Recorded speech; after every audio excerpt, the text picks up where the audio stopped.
오늘 은혜 받으실 말씀은 마가복음 2장 1절에서 12절까지 말씀을 장기옥 집사님이 봉독해 주십니다. 수일 후에 예수께서 다시 가버나움에 들어가시니 집에 계시다는 소문이 들린지라 많은 사람이 모여서 문 앞까지도 들어설 자리가 없게 되었는데 예수께서 그들에게 도를 말씀하시더니 사람들이 한 중풍병자를 4사람에게 메워 가지고 예수께로 올세 무리들 때문에 예수께 데려갈 수 없으므로 그 계신 곳의 지붕을 뜯어 구멍을 내고 중풍병자가 누운 상을 달아내리니 예수께서 그들의 믿음을 보시고 중풍병자에게 이르시되 작은 자야 내 죄사함을 받았느니라 하시니 어떤 서기관들이 거기 앉아서 마음에 생각하기를 이 사람이 어찌 이렇게 말하는가 신성 모독이로다 오직 하나님 한 분 외에는 누가 능히 죄를 사하겠느냐. 그들이 속으로 이렇게 생각하는 줄을 예수께서 곧 중심에 아시고 이르시되 어찌하여 이것을 마음에 생각하느냐. 중풍병자에게 내 죄사함을 받았느니라 하는 말과 일어나 내 상을 가지고 걸어가라 하는 말 중에서 어느 것이 쉽겠느냐. 그러나 인자가 땅에서 죄를 사하는 권세가 있는 줄을 너희로 알게 하려 하노라 하시고 중풍병자에게 말씀하시되 내가 네게 이르노니 일어나 내 상을 가지고 집으로 가라 하시니 그가 일어나 곧 상을 가지고 모든 사람 앞에서 나가거늘 그들이 다 놀라 하나님께 영광을 돌리며 이르되 우리가 이런 일을 도무지 보지 못하였다 하더라. 아멘. 아멘. 내 죄사함을 받았느니라 하는 제목으로 함께 은혜를 나누도록 하겠습니다. 예수님께서 가버나움에 가셔서 한 집에 들어가 계시게 되었는데 예수님에 관한 소문이 이제 이곳저곳에 많이 퍼졌습니다. 예수님이 공생을 시작하시면서 갈릴리 가나에서 물로 포도주를 만들고 또 오늘 본문에 나오는 가버나움에서 다 죽어가던 왕의 신하의 아들을 말씀 한마디로 살리는 이런 기적들을 행하셨죠. 그래서 많은 사람들이 예수님이 다시 가버나움으로 오셨다고 하는 소문을 듣고 몰려든 겁니다. 그런데 그곳에 이 중풍병에 걸린 친구를 둔 4사람의 친구들이 이 중풍병에 걸린 자기 친구를 들것에다가 실어가지고 예수님 앞에 가서 고침받기 위해서 이제 예수님이 계신 곳으로 찾아왔습니다. 가서 보니까 예수님이 하나님 말씀을 전하고 계셨는데 사람들이 얼마나 많이 모였는지 문 앞에까지 가득 차 있어서 도무지 안으로는 들어갈 수가 없었습니다. 그래서 그들이 이제 집이 단층일 경우에 옥상이 있죠. 옥상으로 올라가는 계단을 통해 가지고 그들이 이제 옥상으로 갔는데 이 옥상이 그 당시에 뭐 튼튼하게 뭐 이렇게 뭐 돌 세면이나 뭐 이런 걸로 철근으로 되어 있는 게 아니고 그냥 나무로 이렇게 되어지는 곳이었기 때문에 그 위에다가 이제 집어넣고 그 다음에 흙을 쳐가지고 이렇게 덮어둔 지붕이 그런 형태였습니다. 그래서 올라가서 이제 위에 있는 집들을 이제 긁어내고 있는 흙들을 또 이렇게 정리를 하다 보니까 흙이 떨어지고 집이 떨어지고 할 수밖에 없었죠. 그 가운데 이제 구멍을 뚫어가지고 거기다가 침상으로 내 친구가 위에서 줄을 들고 이제 중풍병자가 있는 이 침상을 예수님 앞에 내려놓았습니다. 자, 그랬더니 5절입니다. 1절부터 4절까지 내용은 제가 말씀드렸고 5절입니다. 예수께서 그들의 믿음을 보시고 중풍병자에게 말씀하시기를 작은 자야 내 죄사함을 받았느니라 이렇게 말씀하셨습니다. 자, 여기서 주목해 볼 부분이 예수님께서 뭘 받느냐, 중풍병자의 상태를 본 게 아닙니다. 중풍에 걸린 지가 얼마나 되었는지, 자, 이 상태를 본 게 아니라 중풍병자와 내 친구들의 믿음을 보셨다고 이렇게 말씀을 하고 있습니다. 하나님께서는 우리가 하나님을 찾을 때에 우리 각자의 형편들이 있죠. 하나님 지금 우리 사업장의 부도 직전입니다. 제가 실직당할 그런 상황입니다. 이혼 위기 가운데 처했습니다. 이런 상황을 보신 게 아니라 우리의 믿음을 보신다는 것을 알려주고 있습니다. 왜냐? 우리 하나님은 전능하신 분이시기 때문에 우리 앞에 홍해가 앞을 가로막고 있던, 또 풀무불이 우리 앞에 놓여 있던, 요단강이 우리를 가로막고 있던, 여리고성 같은 문제가 우리를 차단하고 있던 그 하나님은 그런 것들 보지 않습니다. 우리의 믿음을 보십니다. 그래서 여러분들이 아무리 이런 문제를 하나님이 해결해 주실 수 있을까, 이거 내가 하나님 앞에 기도해서 해결받을 수 있을까 하는 이런 생각들을 여러분들이 가질 수 있지만은, 하나님은 여러분들이 걱정하는 문제들 전혀 보지 않습니다. 지금 여러분이 죽을 병에 걸려 있을지라도 그건 여러분이 보는 것이지, 하나님은 죽을 병에 걸려는 여러분을 보신 게 아니라 여러분의 믿음을, 하나님께서 이 일을 해결해 주실 거라고 하는 여러분의 믿음을 하나님이 보신다는 것을 우리에게 알려주고 있습니다. 예수께서 그들의 믿음을 보시고 중풍병자에게 말씀하십니다. 작은 자야, 내 죄사함을 받았네라. 아니, 지금 이 4명의 친구들하고 중풍병자는 무엇 때문에 예수님을 찾아왔습니까? 중풍병 고침받기 위해서 찾아온 겁니다. 그런데 예수님께서는 중풍병에 대해서는 말씀을 안 하시고 내 죄사함을 받았네라 이렇게 말씀을 하셨어요. 자, 죄사함이 영혼의 문제가 육체의 질고보다도 더 중요하다는 것을 주님께서 이렇게 지금 말씀을 하고 계시는 거죠. 예. 사실 중풍병에서 이 환자를 고쳐줘도 100년 이상 더 살 수 있겠습니까? 예? 그러나 죄사함, 이 죄 문제를 해결받게 되면 우리가 영혼을 살게 되는 거예요. 그러니까 주님께서, 하나님께서 보실 때는 우리 육체적인 질병 문제보다도 하나님이 보실 때에 정말 중요한 것은 우리 영혼의 문제입니다. 죄 문제입니다. 죄 문제. 그런데 예수님이 그들의 믿음을 보시고 죄사함을 받았다고 선포하셨어요. 이건 우리의 믿음, 주님 예수님을 향한 우리의 믿음이 우리의 죄 문제를 깨끗이 해결받게 해준다는 사실을 또 우리에게 알려주고 있는 겁니다. 주 예수를 믿으라. 그러면 너와 내 집이 구원을 얻으리라. 뭘로부터의 구원입니까? 죄로부터의 구원이고, 저주로부터의 구원이고, 사망으로부터의 구원인 겁니다. 자, 주님께서 그들의 믿음을 보시고 죄사함을 받았다고 하는 것은 믿음이 우리의 죄 문제를 해결해 준다는 것을 우리가 알려주고 있는 것이죠. 자, 죄 문제가 해결되면, 영혼이 잘 되면 범사도 잘 되고, 또 강건함의 복도 받게 되는 것이죠. 요한 3서 2절입니다. 사랑하는 자여, 내 영혼이 잘됨 같이 내가 범사에 잘되고 강건하기를 내가 간구하노라.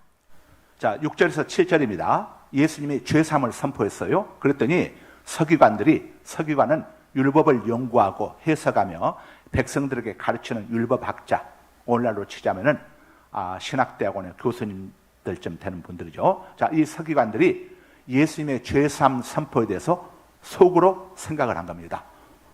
참남하도다. 개역 성경에는 참남하도다 이렇게 나오죠. 자, 독성이로다. 오직 하나님 한 분에 누가 능히 죄를 사할 수가 있단 말인가? 여러분, 피조물인 인간의 죄는, 피조물인 인간은 절대 내 죄 문제를 내가 사할 수 없고, 누구도 다른 사람의 죄를 사해 줄 수 없습니다. 서기관들이 지금 틀린 말을 한 게 아닙니다. 정확하게 지적을 한 겁니다. 하나님 한 분에 누가 사람의 죄를 사해 줄 수가 있겠느냐? 옳은 말이죠. 하나님, 그 창조주에는 누구도 피조물인 인간의 죄를 사해 줄 수가 없습니다. 그래서 이방 종교에는 구원이 없는 겁니다. 이방 종교의 창시자들은 전부 다 피조물이요, 우리하고 동일한 인간입니다. 그래서 그들은 누구도 누구의 죄도 해결해 줄 수가 없어요. 자기들이 피조물이고 인간이고 죄인인데 누가 누구의 죄를 해결해 줄 수가 있겠습니까? 그래서 이방 종교에는 구원이 없습니다. 그러나 서기관들이 한 가지 모르고 있는 사실이 있었어요.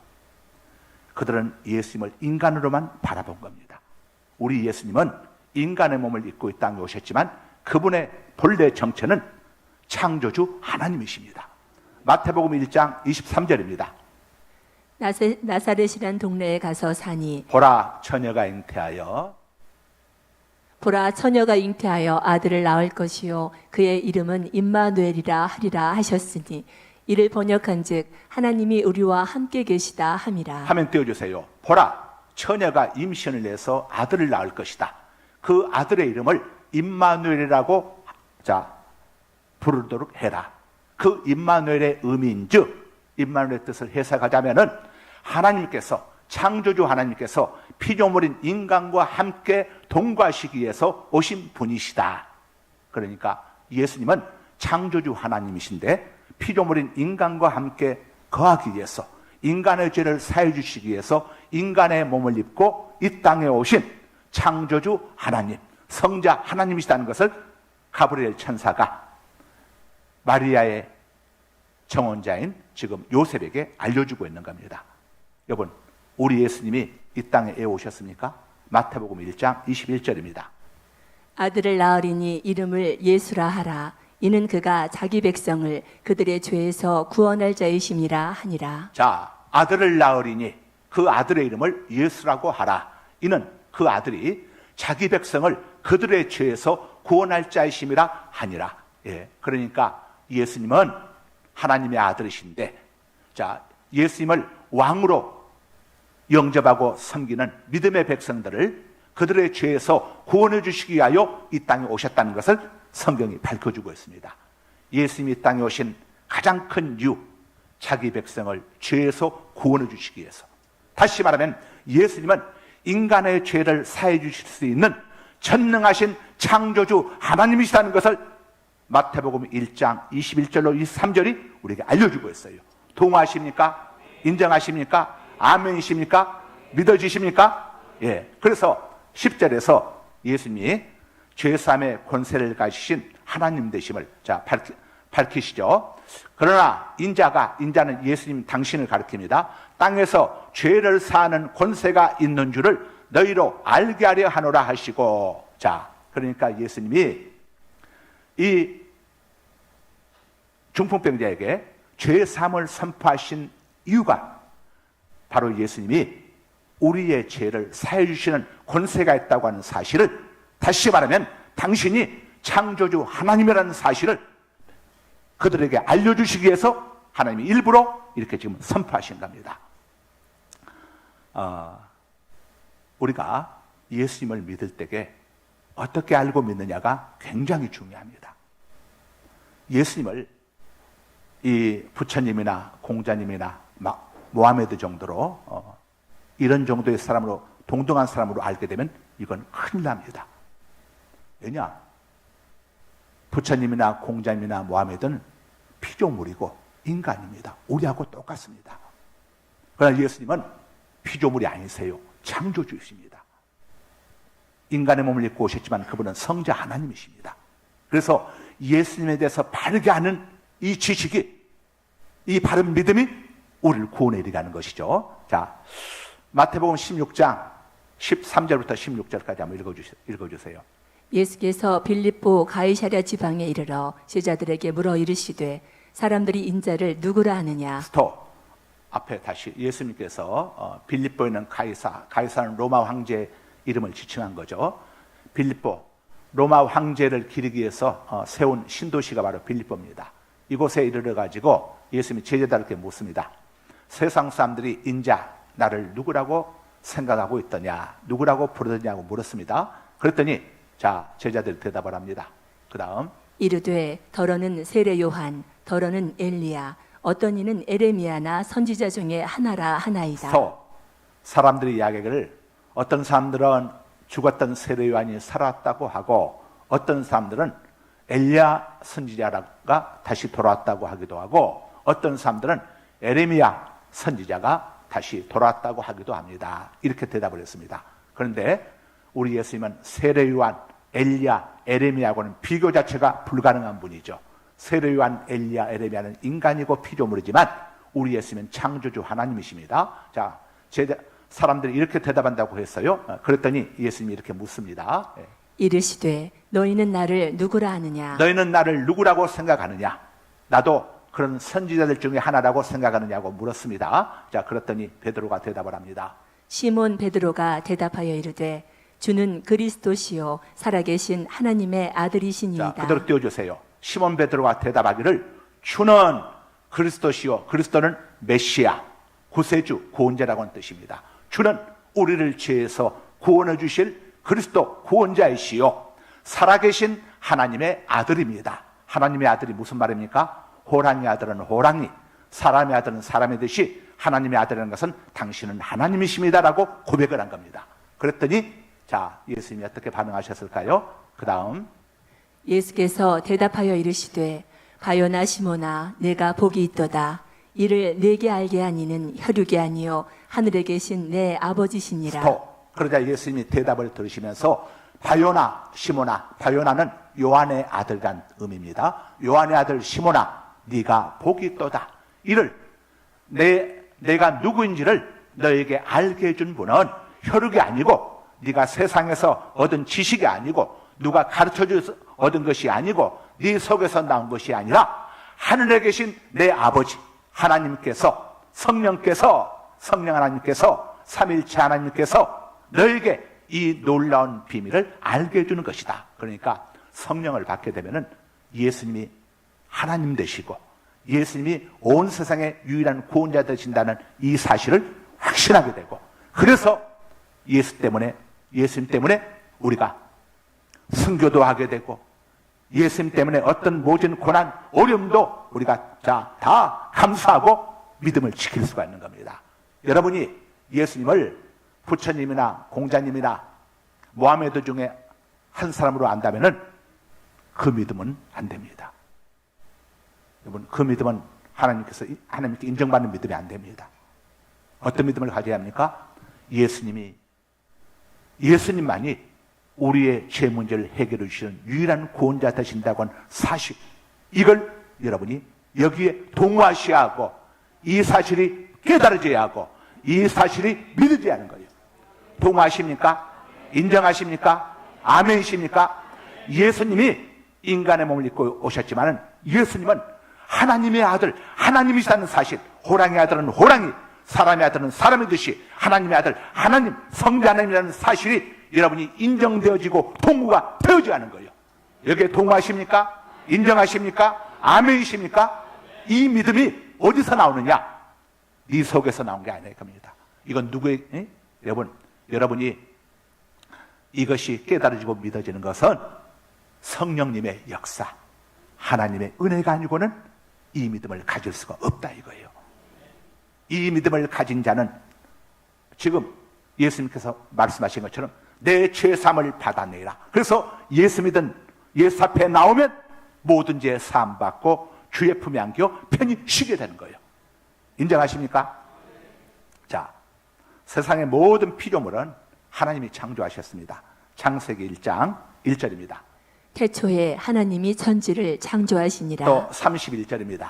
하나님이 지으신 그 모든 것을 보시니 보시기에 심히 좋았더라. 저녁이 되고 아침이 되니 이는 여섯째 날이니라. 자, 창조주신 하나님은 여러분 어떻게 존재하시게 되었습니까? 하나님은 창조주시기 때문에 누가 창조주 하나님을 지으실 수가 없습니다. 창조주 하나님은 영원전부터 스스로 존재하셨습니다. 그래서 모세가 하나님께 하나님이 누구냐고 백성들이 묻거든 뭐라고 대답해야 합니까? 하고 물었을 때에 하나님께서 모세에게 이렇게 말씀을 하십니다. 출애굽기 3장 14절입니다. 하나님이 모세에게 이르시되 나는 스스로 있는 자이니라. 또 이르시되 너는 이스라엘 자손에게 이같이 이르기를 스스로 있는 자가 나를 너희에게 보내셨다 하라. 자, 하나님은 당신의 존재를 스스로 있는 자, 나는 스스로 있는 자라고 말했습니다. I am who I am. 누구의 스스로 좋으시는 분들이 계신가 봐. 자, 우리 하나님은 스스로 존재하시는 분입니다. 자, 11절에서 12절입니다. 자, 예수님께서 그 다음에 중풍병자에게 침상을 가지고 집으로 돌아가라고 하시면서 하시니까 중풍병자가 벌떡 일어나가지고 모든 사람 앞에서 걸어서 나가며 모두가 놀라가지고 하나님께 영광을 올려드렸다고 11절 12절에 말씀하고 있죠. 예수님께서 중풍병자를 어떻게 고치셨습니까? 영혼 죄 문제를 해결해 주시고 난 다음에 그의 말씀 한마디로 중풍병자를 침상에서 벌떡 일어나서, 보통 우리 병원에서 환자들이 치료받아도 얼마 동안은 이 보호하는 기간, 보양하는 기간도 있지 않습니까? 그런데 예수님의 치료는, 예수님의 역사는 완벽합니다. 후유증이 전혀 없습니다. 그래서 일어나자마자 바로 침상을 들고 갔는데 이 중풍병자를 예수님이 뭘로 고치셨느냐? 말씀으로 고치셨습니다. 이건 예수님이 말씀으로 천지를 창조하신 창조주 하나님 되신다는 사실을 우리에게 알려주고 있습니다. 지금 이 시간 영적으로, 육적으로, 또 사업적으로 중풍병자처럼 눌려 계시는 분들도 계실 텐데, 여러분 삶의 현장 속에서 믿음으로 벌떡 일어서는 역사가 여러분에게 임하게 되시길 주님의 이름으로 축복합니다. 7월의 복음송 함께 부르시겠습니다.